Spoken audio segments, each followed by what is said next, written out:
If you've ever been to a Bob's Big Boy, you know about their red relish. It goes on the Big Boy traditionally. You can do all kinds of things to customize that, but that is what is traditionally served on top of that. But what is it?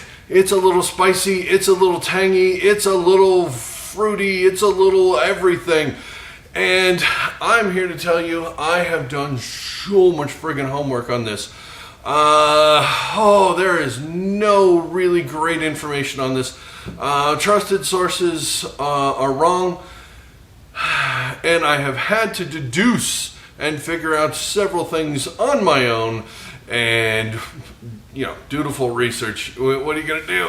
I've come up with the correct answer. If you've been trying to figure out what Bob's Red Relish is, here it is. It's seriously, I spent way too much time for it to be this easy, but it is just this easy. You ready for this?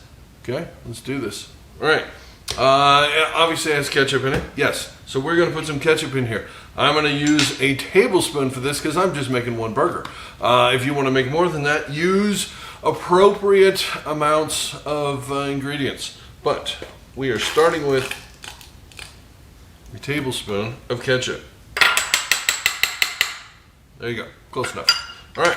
Next thing going in. A tablespoon of chili sauce. Heinz chili sauce, store brand chili sauce, whatever you can get. There's your spicy element. Tablespoon of that. So that's equal parts. There you go. Now, what gives it that other wonderful flavor? That would be the sweet pickle relish. Bob. There you go. Equal part of that.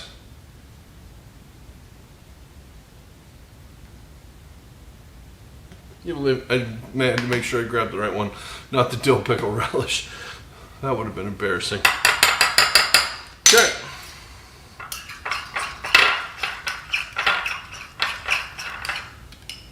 There you go. Bob's Red Relish. Gotta give it the pinky test.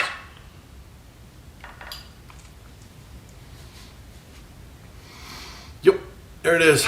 It's got the heat, the tang, the sweet, the fruitiness of the relish. It's got everything you need. Bob's Big Boy Red Relish, simply, finally revealed. There it is. Okay, thanks for watching. I'll see you on the next one. Bye.